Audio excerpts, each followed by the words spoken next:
નમસ્કાર વિદ્યાર્થી મિત્રો, ગુડ મોર્નિંગ. ધોરણ 12 unit 2 read 1 unforgettable Walt Disney એનો આજે આપણે અભ્યાસ કરીશું. એના પહેલાં પ્રી ટાસ્કમાં એક પોએમ આપેલું છે, એનો અભ્યાસ કરીશું. અહીંયા આપેલું છે એ પોએમ, એનું હેડિંગ છે બી ધ બેસ્ટ, શ્રેષ્ઠ બનો. ખૂબ સરસ, શીખવા જેવું છે. એટલે આપણે પહેલાં પોએમને સમજીને પછી લેસનમાં આગળ વધીશું. વાત એમ છે કે મહત્ત્વનું શું છે, તમે મહત્ત્વના બનો, તમે કામના બનો, તમે ઉપયોગી બનો, તે અગત્યનું છે કે તમે મોટા બનો, સાઇઝમાં મોટા બનો પણ કશા જ કામના ન હોય તે ઉપયોગી છે. જેટલા મોટા હોય તે નકામા જ હોય એવું જરૂરી નહીં, પણ ઉપયોગી શું છે અને જે ઉપયોગી હોય તે બેસ્ટ હોય, એવું આ પોએમ કંઈક કહેવા માગે છે. વાંચીએ પોએમને અને સમજવાનો પ્રયત્ન કરીએ. તમે કદાચ 10મા ધોરણમાં આ પોએમ ભણી ગયા છો, કદાચ સમજાયું હશે તો વધુ મજા આવશે. If you can't be a pine on the top of the hill, top એટલે ટોચ, હિલ ટેકરી, પાઇનનું એક ઝાડ છે અહીં બાજુમાં દેખાય છે તે. If you can't be a pine on the top of the hill, ટેકરીની ટોચ પર આવેલું ખૂબ જ સુંદર પાઇનનું તમે ઝાડ ન બની શકો તો be a scrub in the વેલી, વેલીમાં આવેલા સ્ક્રબ એટલે ઝાડી ઝાંખરા, અહીંયા બાજુમાં દેખાય છે તે પ્રમાણેના એ બનો. એટલે ટેકરીની ટોચ પર કોઈ ઊંચું મોટું ઝાડ હોય તો તે ટેકરીને સુંદર બનાવે છે, પણ એ ઝાડ ન હોય તો આવા નાના ઝાડી ઝાંખરા એટલે કે સ્ક્રબ પણ તે વેલીને એટલે ખીણ પ્રદેશને ખૂબ જ સુંદર બનાવે છે. એટલે સુંદર બનાવવા માટે સાઇઝ જ મહત્ત્વની છે એવું નથી, એનું ઉપયોગ પણ મહત્ત્વનો છે. ફરીથી જોઈએ. If you can't be a pine on the top of the hill, ટેકરીની ટોચ પરના તમે પાઇનનું ઝાડ ન બની શકો તો be a scrub in the valley, ખીણમાં રહેલા નાના ઝાડી ઝાંખરા બનો. But be the best little scrub by the side of the rill, પણ રીલ એટલે ઝરણું, ઝરણું એને એના માટે બીજો શબ્દ સ્ટ્રીમ, STREAM, ઝરણાની બાજુમાં રહેલા સુંદર નાના ખૂબ જ સુંદર હોય તેવા સ્ક્રબ બનો. અને જેનાથી પણ વેલીની સુંદરતા ખીલી ઉઠી છે તેવા ઝરણાની બાજુમાં રહેલા નાનકડા સ્ક્રબ બનો. Be a bush if you can't be a tree, જો તમે ઝાડ ન બની શકતા હોય તો ઝાડથી નાના બસ, અહીંયા બાજુમાં દેખાય છે તે, એવા ઝાખરા બનો, નાના ઝાડ બનો. એટલે કે તમે મોટા ન બની શકતા હોય તો નાના પણ ઉપયોગી બનો. એ નાના ઝાડ પણ તે વેલીને, તે પ્રદેશને સુંદર બનાવે છે.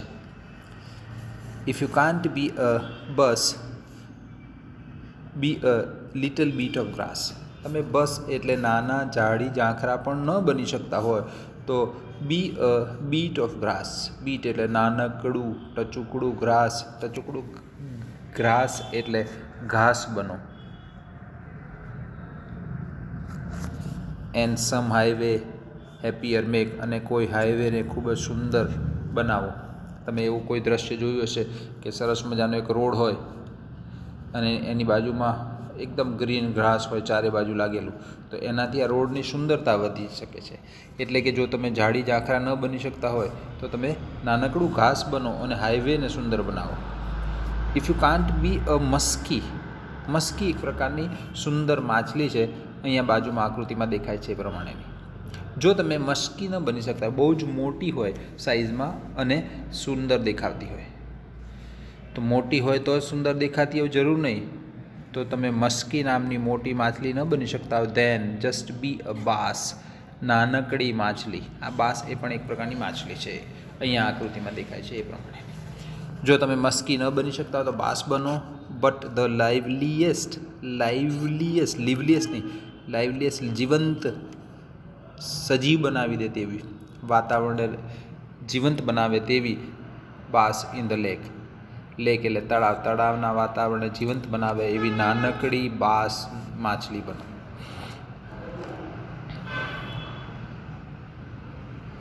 સરસ મજાનું વાક્ય છે. We can't all be captains. આપણે બધા જ કેપ્ટન ન બની શકીએ. કેપ્ટન એટલે જહાજને ચલાવનારાઓ. માની લો કે 50 જણ બેઠા હોય એક જહાજમાં અને 50 જો કેપ્ટન બની જાય તો જહાજની દિશા કઈ હોઈ શકે? એટલે દરેકનું કામ અગત્યનું છે. એકનું કામ ચલાવનારનું છે, જહાજ ચલાવવાનું, બીજાનું જહાજને દિશા આપવાનું, ત્રીજાને પાછળથી એને કંટ્રોલ કરવાનું, એની દિશાઓને ટર્નિંગ આપવાનું કામ છે. બધા જ કેપ્ટન બની જાય તો જહાજની દિશા નક્કી ન થઈ શકે. તો વાત એમ છે કે દરેક વ્યક્તિ, દરેક વસ્તુ પોતાની જગ્યાએ ખૂબ જ અગત્ય ધરાવતી હોય છે. એટલે કહે છે કે we can't all be captains. આપણે બધા જ કેપ્ટન ન બની શકીએ. We have to got to be a crew.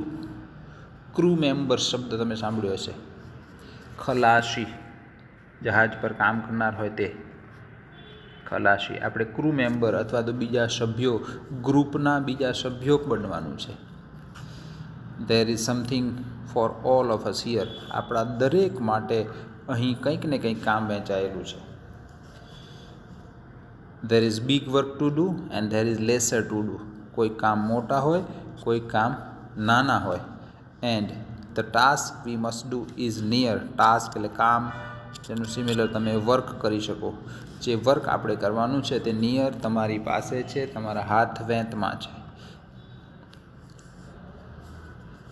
If you can't be a highway, જો તમે હાઈવે ન બની શકો, મોટો પહોળો ઊંચો રોડ ન બની શકો, then just be a trail. Trail એટલે કેડી, નાનકડો રસ્તો હોય તે. મોટો હાઈવે ન બની શકો તો કેડી બનો. If you can't be the sun, સૂર્ય ન બની શકતા તો તારા બનો. સૂર્ય એ પ્રકાશ આપીને આખા દિવસને દિવસ સર્જે છે અને આખી સૃષ્ટિને અજવાળું આપે છે. પણ સૂર્ય ન બની શકતા તો તમે તારા બનો. એ રાત્રિના અંધકારમાં જંગલમાં ભટકી ગયેલા મુસાફરને અજવાળું આપે છે, થોડુંક થોડુંક રાહ ચીંધે છે. એવા તારા બનો. It isn't by the size that you win or fail. તમે જીતો છો, હારો છો, એ તમારી સાઇઝથી નક્કી નથી થતું. But be the best whatever you are. પણ તમે જે હોવ તે, વોટ એવર, તમે જે હોય તે, બી ધ બેસ્ટ, શ્રેષ્ઠ બનો. તમે વિદ્યાર્થી હો તો શ્રેષ્ઠ વિદ્યાર્થી બનો. તમે મોટા થઈને કંઈક એન્જિનિયર બનો તો શ્રેષ્ઠ એન્જિનિયર બનજો. ડૉક્ટર બનો તો શ્રેષ્ઠ ડૉક્ટર બનજો. કંઈ નહીં બનો તો શ્રેષ્ઠ માણસ બનજો. આ પોએમનો સાર એ છે કે તમે જે પણ બનો તે શ્રેષ્ઠ બનજો. ઓકે, હવે આપણે લેસનને જોઈશું. ચાલો મિત્રો, લેસનનો અભ્યાસ કરીશું. Unforgettable Walt Disney. એના લેખક છે રોય ડિઝની, જે વોલ્ટ ડિઝનીના ભાઈ છે. મિકી અને માઉસ કાર્ટૂન તમે જોયા જ હશે. એ કાર્ટૂનના નિર્માતા, એના સર્જન વોલ્ટ ડિઝનીની વાત એના ભાઈ રોય ડિઝની અહીં ખૂબ જ સરસ રીતે એનું શબ્દચિત્ર વર્ણવે છે. અને આ લેસનમાં વોલ્ટ ડિઝનીનો સંઘર્ષ અને એની સફળતાની યાત્રાનું વર્ણન છે. વોલ્ટ એ દુબળો પાતળો ને ઊંચા શરીરવાળો એક ગામડિયા જેવો દેખાતો છોકરો, જે સતત વિચારોમાં ડૂબેલો રહેતો, કલ્પના શક્તિવાળો હતો, ઉદ્યમી એટલે મહેનતુ હતો. એની સાથે કામ કરનાર લોકોનો વ્યૂ એના માટે જુદો જુદો હતો. ચાલો ડિટેલમાં આપણે લેસનમાં જોઈશું.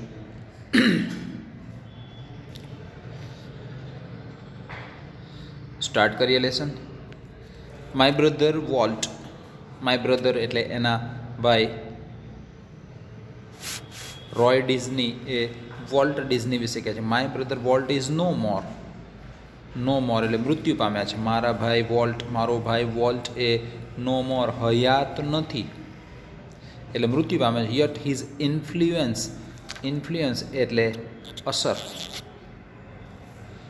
એની અસર, એનો પ્રભાવ લિંગર ફેલાયેલો રહે છે અથવા અસ્તિત્વ ધરાવે છે અથવા ટકી રહે છે. મારો ભાઈ વોલ્ટ હવે જીવંત નથી પણ તેનો પ્રભાવ હજુ ટકેલો છે. લાઈક લિવિંગ પ્રેઝન્સ, જીવંત વ્યક્તિત્વ હોય એવી રીતે એનો પ્રભાવ હજુ પણ ટકેલો છે. ક્યાં ટકેલો છે? ઓવર ધ સ્ટુડિયો, એ સ્ટુડિયોમાં વેર હી ટર્ન આઉટ ધ કાર્ટૂન્સ કે જ્યાં તેણે કાર્ટૂનોનું સર્જન કર્યું, નેચર ફિલ્મ્સ પ્રાકૃતિક ફિલ્મો, ફીચર મૂવીઝ પ્રાકૃતિક ફિલ્મો, કાર્ટૂનનું સર્જન કર્યું. એ સ્ટુડિયોમાં તેનું અસ્તિત્વ તેના મૃત્યુ બાદ પણ હજુ જાણે લિંગર કરતું હોય, ટકી રહ્યું હોય એવું લાગ્યા કરે છે. એ કાર્ટૂન, એ નેચર ફિલ્મ, એ feature movies that made him known and loved around the world. એ ફિલ્મો, એ કાર્ટૂન મૂવીઝ કે જેણે તેને વર્લ્ડ ફેમસ બનાવ્યો અને આખી દુનિયામાં માન અને પ્રેમ મેળવ્યો. એ ફિલ્મો જ્યાં બનાવ્યા હતા તે સ્ટુડિયોમાં તેનું અસ્તિત્વ જાણે હજુ પણ લિંગર કરતું હોય, ટકી રહ્યું હોય તેવું લાગ્યા કરે છે. ઇવન નાવ, આજે પણ, હજુ પણ, as I walk around the studio crew એટલે ક્ર્યુ મેમ્બર્સ, એ સભ્યો વચ્ચે, સ્ટુડિયોના સભ્યો વચ્ચે જ્યારે હું ચાલું છું ત્યારે આઈ હેવ એક્સપેક્ટ, મને જાણે અધકચરી એવી અપેક્ષા થાય છે, મને એવી ધારણા થાય છે. ટુ એન્કાઉન્ટર અર્થ થાય ટુ મીટ, એટલે ઈરાદાપૂર્વક મળવું નહીં, પણ આપણી દેશી ભાષામાં બોલે ભટકાવવું, જાણે મને હમણાં જ ભટકાઈ જશે, હમણાં જ મળી જશે. ધેટ ટોલ, તે ઊંચો.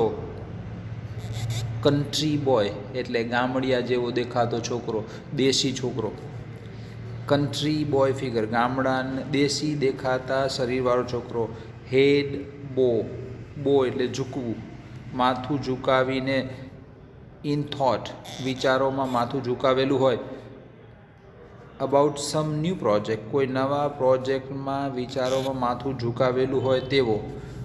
ઊંચો અને ગામડિયા જેવો દેખાતો છોકરો હમણાં જ મને ભટકાઈ જશે એવું હું એક્સપેક્ટ કર્યા કરું છું. જ્યારે હું સ્ટુડિયોમાં આંટો મારું છું ત્યારે મને એવી અપેક્ષા હજુ પણ થયા કરે છે કે તે ઊંચો, પાતળા બાંધાનો, ગામડિયા જેવો દેખાતો છોકરો નીચું જોઈને વિચારોમાં ખૂંપેલો હોય તેવો હમણાં જ મને ભટકાશે. Walt was so much the driving force એટલે પ્રેરક બળ, અમારા કામ પાછળનું તે પ્રેરક બળ હતો. બિહાઇન્ડ ઓલ વી ડીડ, અમે જે કર્યું તે બધાની પાછળ વોલ્ટ એ એવું પ્રેરક બળ હતું. ધેટ ફ્રોમ મેકિંગ મૂવીઝ, ફિલ્મો બનાવવામાંથી, ટુ બિલ્ડિંગ ડિઝનીલેન્ડની રચના કરવામાં. That people constantly mention his name as if he were still alive. એના મૃત્યુ બાદ પણ અમે જે ફિલ્મો બનાવી, પછી ડિઝનીલેન્ડનો જે વિકાસ કર્યો. ડિઝનીલેન્ડ એ સરસ મજાની જગ્યા છે, તમે ગૂગલમાં સર્ચ કરીને જોશો.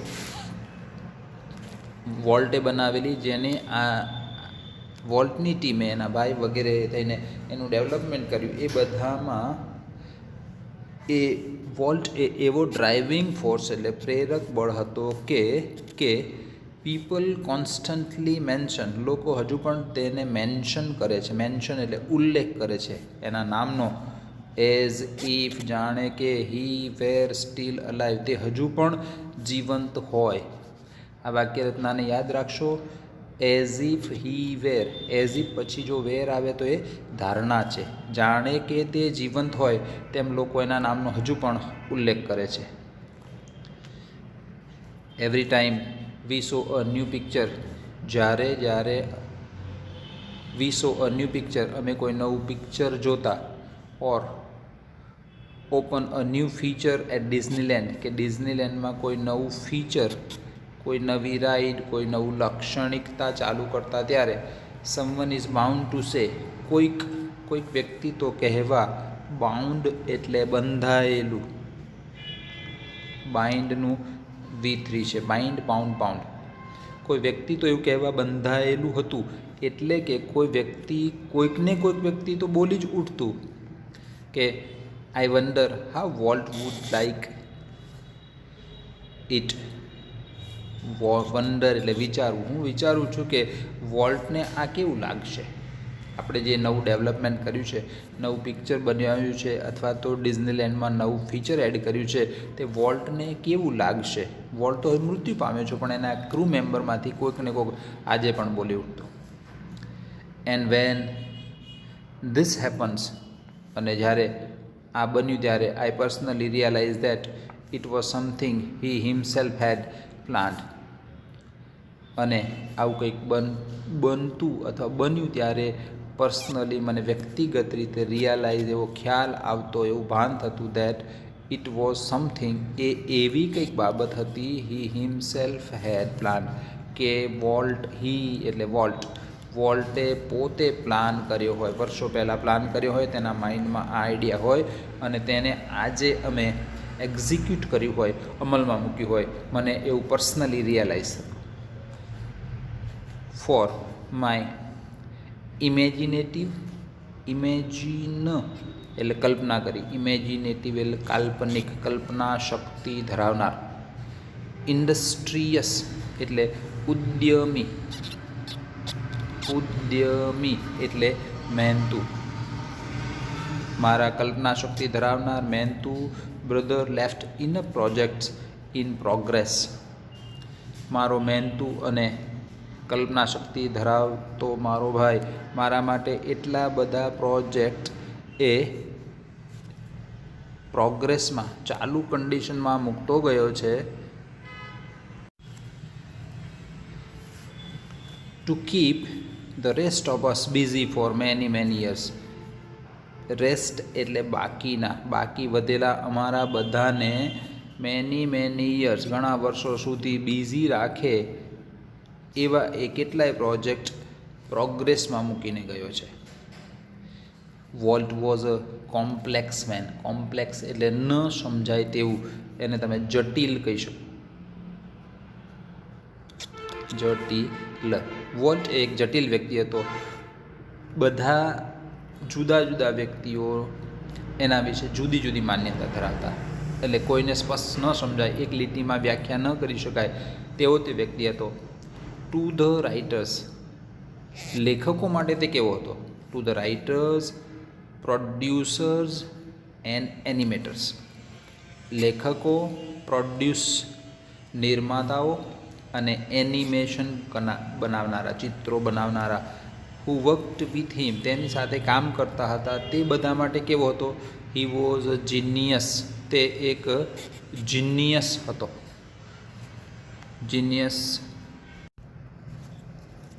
જીનિયસ એટલે ઉદાત્ત વ્યક્તિત્વ ધરાવનાર, એટલે કે ખાસ પ્રકારનું શ્રેષ્ઠ વ્યક્તિત્વ ધરાવનાર હોય તેવો વ્યક્તિ હતો. ખૂબ જ બુદ્ધિશાળી હતો. કોના માટે? રાઇટર્સ, પ્રોડ્યુસર્સ, એનિમેટર માટે. હુ હેડ એન એક્સ્ટ્રા ઓર્ડિનરી, કેમ એ લોકો એને જીનિયસ કહેતા? કે એવું માનતા કે who had an extra ordinary ability, એનામાં અસાધારણ, એક્સ્ટ્રા ઓર્ડિનરી અસાધારણ, એબિલિટી એટલે ક્ષમતા હતી. To add an extra stock of imagination to any story or idea, કોઈ પણ વાર્તા કે કોઈ પણ વિચારમાં એક અસાધારણ બાબત ઉમેરવાની વોલ્ટમાં અસાધારણ, એક્સ્ટ્રાઓર્ડિનરી અસાધારણ એબિલિટી એટલે ક્ષમતા હતી, એવું રાઇટર્સ, પ્રોડ્યુસર્સ, એનિમેટર્સ માનતા. To the millions of people who watched his TV show, લાખો લોકો જે તેના ટીવી શોને જોતા હતા તે એવું માનતા હતા કે હી વોઝ વાર્મ, તે પ્રેમભર્યો, ઉષ્માભર્યો, કાઇન્ડલી પર્સનાલિટી, દયાવાન સ્વભાવવાળો વ્યક્તિત્વ ધરાવનારો, bringing fun and pleasure in to their home, તેમના ઘરોમાં આનંદ અને રમૂજ લાવનારો વ્યક્તિ હતો. To the bankers who financed us, જે બેન્કર્સ, નાણાં ધીરનારાઓ, જે અમને ફાઇનાન્સ કરતા, નાણાં ધીરતા હતા, ફાઇનાન્સ કરવું, નાણાં ધીરવું, પૈસા આપવા. I am sure he seemed like a wild man hellbent for bankruptcy. Bankruptcy એટલે નાદારીમાં ના ખબર પડે તો દેવાળું ફૂંકવું એટલે પૈસા લઈને ભરી શકવાની ક્ષમતા ન હોય તેવી સ્થિતિ લાવવી, તે દેવાળે ફૂંકવું. બેન્કર્સ જે અમને, અમારી પેઢીને ફાઇનાન્સ કરતા, એ એવું માનતા હતા કે તે હેલબેન્ટ ફોર બેન્કરપ્સી, દેવાળું ફૂંકવાની તૈયારીમાં હોય તેવો એક વ્યક્તિ હતો. ટુ મી, લેખક કહે છે મારા માટે, he was my amazing kid brother, તે મારા માટે એક અદ્ભુત નાનો ભાઈ હતો, ફૂલ ઓફ ઇમ્પ્રેક્ટિકલ ડ્રીમ્સ, એવા અવ્યવહારુ સપના that he head made come true એટલે સાચા બનાવવા, એવા અવ્યવહારુ સપના જેને સાચા બનાવ્યા તેવો મારો અમેઝિંગ એટલે અદ્ભુત ભાઈ હતો.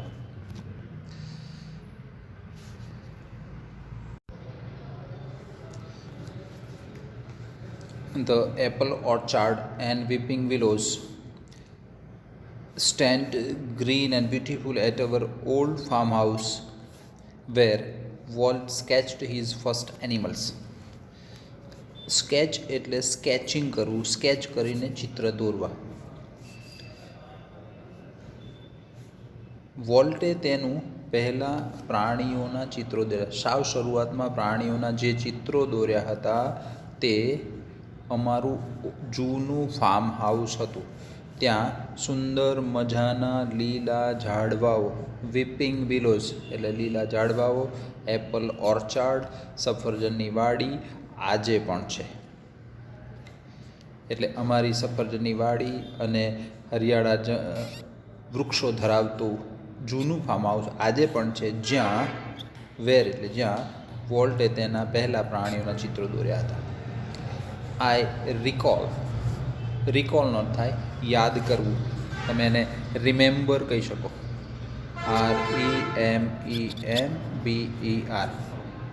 I remember how Walt and I would snuggle એટલે એકબીજા સાથે લપાઈને પથારીમાં સૂઈ જવું. Snuggle together in bed and hear the haunting whistle of locomotive passing in the night. મને હજુ પણ યાદ છે, મને યાદ છે how Walt and I would snuggle together in a bed.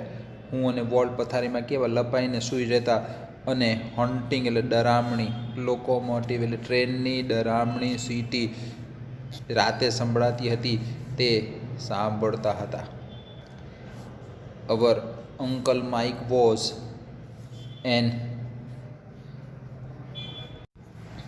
an engineer and he would blow his whistle, one long and two short, just for us.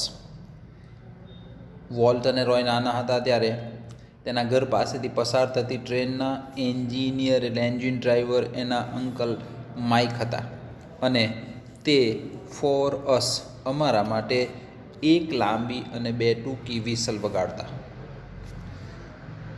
Volt never lost his love for trains. વોલ્ટે તેનો trains પ્રત્યેનો પ્રેમ ક્યારેય ન ગુમાવ્યો, ક્યારેય ઓછો ન થયો.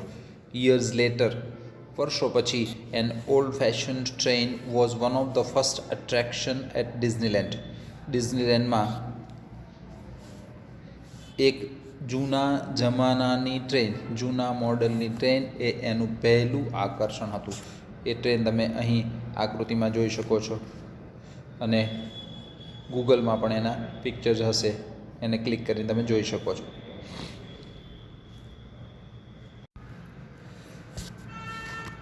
As far back as can I remember, ભૂતકાળમાં જ્યાં સુધી મને યાદ છે ત્યાં સુધી, વોલ્ટ વોઝ ડ્રોઈંગ. મારું ભૂતકાળ યાદ કરું છું તો મને યાદ આવે છે કે વોલ્ટ એ ચિત્રો દોરતો હતો.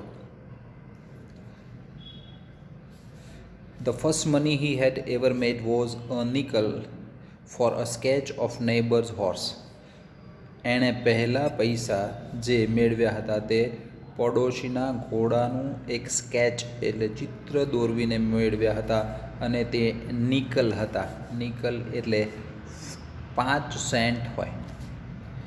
આપને યાદ હશે અમેરિકાનું મુખ્ય ચલણ છે ડોલર અને નાનું છે સેન્ટ. America dollar, cent. તો ઇંગ્લેન્ડ પાઉન્ડ અને પેન્સ. Japan yen. રશિયાનું છે રૂબલ અને કોપેક. તો લેખક કહે છે, મને યાદ છે કે નાનો હતો ત્યારે વોલ્ટ ચિત્રો દોરતો, એને પડોશીનું ઘોડાનું ચિત્ર દોરીને પહેલી વખત 5 સેન્ટ એટલે 1 નિકલ મેળવ્યા હતા. હી સ્ટડીડ કાર્ટૂનિંગ ઇન શિકાગો. એટલે નાનપણથી ચિત્રનો શોખ હતો એટલે એને કાર્ટૂનિંગનો અભ્યાસ કર્યો શિકાગોમાં. and then started little animated cartoon company in Kansas City that flopped. એના પછી તેણે કન્ઝાસ સિટીમાં એક કાર્ટૂનની એનિમેટેડ કંપની શરૂ કરી કે જે ફ્લોપ ગઈ એટલે નિષ્ફળ નીવડી. I was in Los Angeles when Walt, just 21, હું ત્યારે લોસ એન્જલસમાં હતો જ્યારે ફક્ત 21 વર્ષના વોલ્ટે decided to try his luck in Hollywood. હોલિવૂડમાં પોતાનું નસીબ અજમાવવાનો પ્રયત્ન કર્યો. લક એટલે નસીબ, સિમિલર થાય ફોર્ચ્યુન, ડેસ્ટિની વગેરે શબ્દો થાય. I met him at the station. હું તેને સ્ટેશન પર મળ્યો. He was carrying a cheap suitcase. તે એક સીધી સાદી સૂટકેસ લઈને ઊભો હતો. Contain all his belongings. લાગતી વળગતી બધી જ વસ્તુઓ ભરેલી એક સૂટકેસ લઈને તે સ્ટેશન પર ઊભો હતો. વી બોરોડ. બોરો એટલે ઉછીનું લેવું અને એનું ઓપોઝિટ થાય લેન્ડ, ઉછીનું આપવું. We borrowed $500 from an uncle. એક વડીલ પાસેથી અમે $500 ઉછીના લીધા હતા. And Walt started a cartoon series called Alice in cartoon Land. અને પછી એ પૈસાથી વોલ્ટે એક કાર્ટૂન સિરીઝ શરૂ કરી જેનું નામ હતું એલિસ ઇન કાર્ટૂન લેન્ડ. આ તમને ટૂંકા પ્રશ્નમાં પૂછાશે, ધ્યાન રાખશો. સૌથી પહેલાં કઈ સિરીઝ શરૂ કરી? Alice in cartoon land. It was tough going. આગળ વધવું એનું મુશ્કેલ હતું. Walt did all the animations. Walt બધા એનિમેશન્સ કરતો. And I cranked the old fashion camera. અને તે હું જૂની ફેશનનો, જૂના જમાનાના કેમેરાને ઓપરેટ કરતો, ચલાવતો. The Alice cartoon didn't make much of splash. To make much of splash એટલે આપણું ગુજરાતીમાં બોલીએ તો બહુ ધાડ મારી નહીં, બહુ સારું દેખાવ કર્યો નહીં. એલિસ કાર્ટૂન્સ જે એણે સિરીઝ બનાવી એણે બહુ સારો દેખાવ કર્યો નહીં. And Walt started a new series called Oswald the rabbit. અને પછી વોલ્ટે એક બીજી સિરીઝ શરૂ કરી જેનું નામ છે Oswald the rabbit. Oswald did better. ઓસ્વાલ્ડે થોડુંક વધારે સારું પરફોર્મન્સ કર્યું, વધારે સારું પ્રસિદ્ધ થયું, વધારે સારું કમાયું. But when Walt went to our New York distributor for more money. પણ જ્યારે વોલ્ટ વધુ પૈસા માટે અમારા ન્યૂયોર્કના ડિસ્ટ્રીબ્યુટરને મળવા ગયો ત્યારે હી રેન ઇન ટુ ટ્રબલ. ત્યારે તે મુશ્કેલીમાં મુકાઈ ગયો. What kind of deal did you make kid? I ask. મેં પૂછ્યું કે બચ્ચા કેવા પ્રકારની ડીલ, કેવા પ્રકારનો વ્યવહાર અથવા કેવા પ્રકારનો ડીલ એટલે સોદો કર્યો તે. વી હેવન્ટ ગોટ અ ડીલ. આપણે સોદો નથી કર્યો, આપણને આપણો હિસ્સો નથી મળ્યો. Volt admitted. વોલ્ટે સ્વીકાર્યું, કહ્યું. The distributor copyrighted Oswald. Distributor જેને સિરીઝ બનાવીને વોલ્ટ બ્રધર્સ આપતા હતા તેણે પોતે જ કોપીરાઇટ કરી લીધું ઓસ્વાલ્ડ સિરીઝનું. And he is taking over the series himself. એ સિરીઝ પોતે જ હવે તે શરૂ કરે છે. સ્ટ્રેન્જલી. વિચિત્ર રીતે. Walt did not seem downhearted. બહુ વિચિત્ર લાગ્યું મને, પણ વોલ્ટ એ ડાઉન હાર્ટેડ એટલે નિરાશ ન થયો. We are going to start a new series. તેણે કહ્યું કે આપણે એક નવી સિરીઝ શરૂ કરીશું. હી એન્થ્યુઝડ. તે ઉત્સાહપૂર્વક બોલ્યો. એન્થ્યુઝડ ઉત્સાહપૂર્વક બોલવું, એના પરથી એન્થ્યુઝિઝમ એટલે ઉત્સાહ. It is about a mouse. તેણે કહ્યું કે આપણે એક નવી સિરીઝ શરૂ કરીશું. ખૂબ જ ઉત્સાહથી તે બોલ્યો. અને તે સિરીઝ એ માઉસ એટલે ઉંદર વિશે હશે. And this time we will on the mouse. આ વખતે આપણે આ માઉસને પોતાની માલિકી, ઓન એટલે માલિકી રાખશું, ડિસ્ટ્રીબ્યુટર હક, અને એના કોપીરાઇટેડ આપણે આપણી પોતાની પાસે રાખીશું. The rest is a history. Rest એટલે બાકીનું. પછી જે બન્યું એ બધું જ ઇતિહાસ છે. વોલ્ટ્સ માઉસ મિકી. વોલ્ટ્સનો ઉંદર જેનું નામ મિકી હતું, મિકી માઉસ તમે જુઓ છો તે, સેલિબ્રેટેડ 14th બર્થડે ઇન 1968. 1968માં વોલ્ટના મિકી માઉસે 40મો જન્મદિવસ ઉજવ્યો. And a happy 14th it was, અને તે સુખદ 40મો જન્મદિવસ હતો કારણ કે તે ખૂબ જ પ્રસિદ્ધ થયો હતો અને વોલ્ટ બ્રધર્સે ખૂબ રૂપિયા કમાયા હતા. $250 બિલિયન, ચોથા ભાગના billion people saw Disney movie in 1968.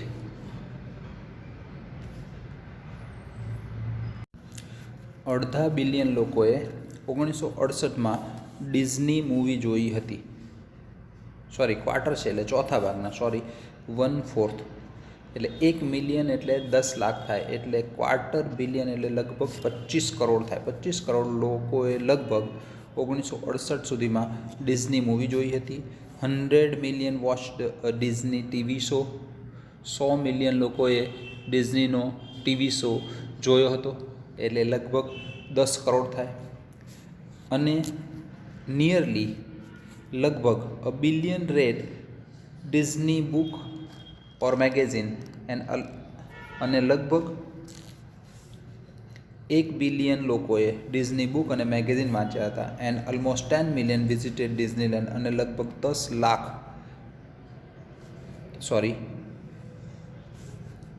1 million એટલે 10 લાખ, 10 મિલિયન લોકોએ ડિઝનીલેન્ડની મુલાકાત લીધી હતી.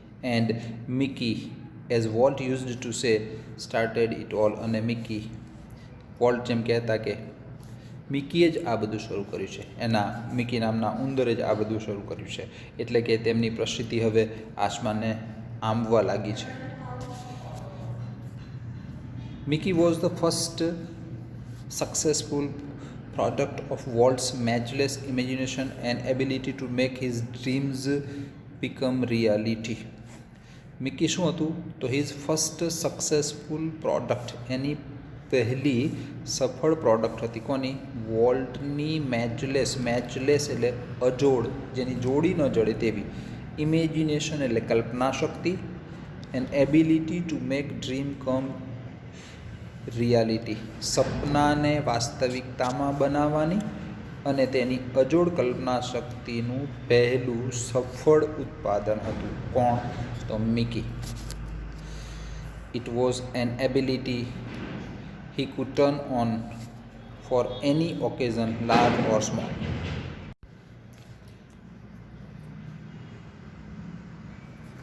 વોલ્ટની આ એવી એબિલિટી હતી, he could turn on એટલે કામે લગાડવું, ઉપયોગમાં લેવું, for any occasion એટલે પ્રસંગ, large or small. વોલ્ટની આ કલ્પના, મેચલેસ ઇમેજિનેશન એટલે કલ્પના શક્તિની જે આવડત હતી, તે એબિલિટીને, તે ક્ષમતાને તે કોઈ પણ નાના મોટા પ્રસંગે કામે લગાડતો. એક પ્રસંગ છે કે once when my son Roy Edward had the measles, મારા નાનકડા છોકરાને એક વખત ઓરી નીકળ્યા હતા. ઓરીએ છબડા, એવું તમે સાંભળ્યું હશે તે. વોલ્ટ કેમ, ત્યારે વોલ્ટ આવ્યો, and told him the story of Pinocchio which he was making at the time. તે સમયે પિનાશિયો નામની એક સ્ટોરી પર કામ કરી રહ્યા હતા. તે કાર્ટૂન સિરીઝ કે વોટ એવર હશે, એની સ્ટોરી તેણે કહી પેલા પેશન્ટ રોયને. When Walt told the story, જ્યારે વોલ્ટ આ સ્ટોરી કહી રહ્યા હતા ત્યારે, it was the virtuoso performance,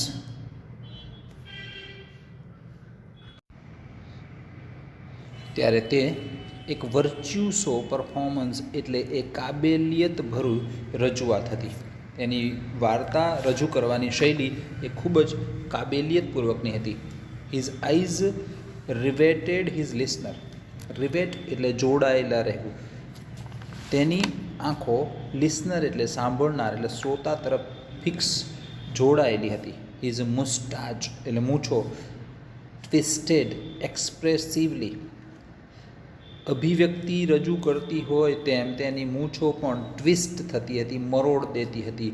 his eyebrow rose and fail, તેની આઈબ્રો ભ્રમરો ઊંચી નીચી થતી હતી. And his hands moved with grace of musical conductor, જાણે કોઈ સંગીતનો કંડક્ટર હોય, મ્યુઝિક ડિરેક્ટર તમે જોયો હશે, હાથ ઊંચા નીચા કરતો હોય એક્સપ્રેશન આપવા માટે. તેમ એવી ગ્રેસ એટલે મોહક અદાથી તેના હાથની મૂવમેન્ટ થતી, તેની આઈબ્રો ઊંચી નીચે થતી અને તેની મૂછો એ ટ્વિસ્ટ વળાંક લેતી, એ એક્સપ્રેશન રજૂ કરવા માટે. પેલા લિસનરના ધ્યાનમાં રાખીને, કારણ કે લિસનર એ બીમાર છે, એટલે વાત એમ છે કે વોલ્ટની વાત રજૂ કરવાની સ્ટાઇલ ખૂબ જ અદ્ભુત અને અજોડ હતી. Young Roy was so wide eyed, wide એટલે પહોળું થઈ જવું, આઈડ આંખો, એની આંખો પહોળી થઈ ગઈ. ખૂબ સુંદર ગુજરાતી શબ્દ છે વિસ્ફારિત, વિસ્ફારિત નેત્રથી જોયા કરવું. આપણી દેશી ભાષામાં છે કે આંખો ફાડીને જોયા કરવું. રોય એ એક્સપ્રેશનને વિસ્ફારિત નેત્રોથી જોઈ રહ્યો. વોલ્ટ્સ ગ્રાફિક ટેલિંગ ઓફ ફેરી ટેલ, વોલ્ટની વાર્તા કહેવાની આ રીતને રોય વિસ્ફારિત નેત્રોથી જોઈ રહ્યો. That he forgot all about his measles, તે તેના ઓરી વિશે ભૂલી ગયો.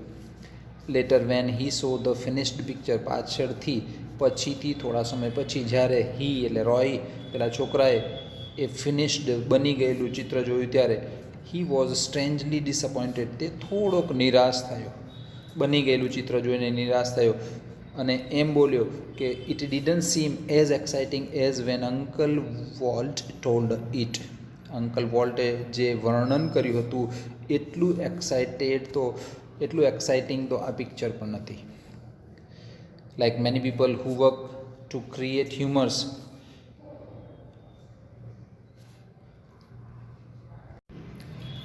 Walt took it very seriously. Like many people who work to create humor. Humor એટલે વિનોદ, આનંદ, રમૂજ, આપણું દેશી ભાષા મોજ. એટલે વિનોદ ક્રિએટ, સર્જતા બીજા લોકોની જેમ. Walt took it very seriously, વોલ્ટે પણ તે કામને ખૂબ જ ગંભીરતાથી લીધું. એટલે ગંભીરતાપૂર્વક વિનોદ સર્જવાનું, હ્યુમર સર્જવાનું કામ તેણે કર્યું. He would often sit gloomily through the funniest cartoon, સૌથી તમને જોતાં ખૂબ જ ફની લાગે, રમૂજી લાગે એવા કાર્ટૂનની સામે તે હી વુડ ઓફન સીટ ઘણીવાર બેસતો, ગ્લુમીલી એટલે ગમગીન થઈને, ઉદાસ થઈને. શું કરવા? કોન્સન્ટ્રેટ એટલે ધ્યાન કેન્દ્રિત કરવું.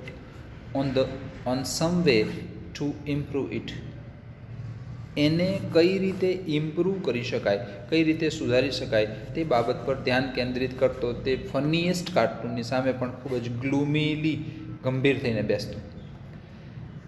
Volt valued the opinions of those working with him, તેની સાથે કામ કરતા બીજા લોકોના ઓપિનિયન એટલે મંતવ્યોને પણ તે વેલ્યુ કરતો, મૂલ્ય આપતો, એની કિંમત કરતો, લોકોના મંતવ્યને માન આપતો. But the final judgement was always unquestionably his, પણ અંતિમ જજમેન્ટ એટલે નિર્ણય તો અનક્વેશ્ચનેબલી, પ્રશ્ન ન કરી શકાય, નિશંકપણે એનું જ રહેતું, એનું પોતાનું જ રહેતું. નિશંકપણે, શંકા ન હોય તે પ્રમાણે એનું ફાઇનલ જજમેન્ટ પોતાનું રહેતું. Once after viewing a new cartoon with એવિડન્ટ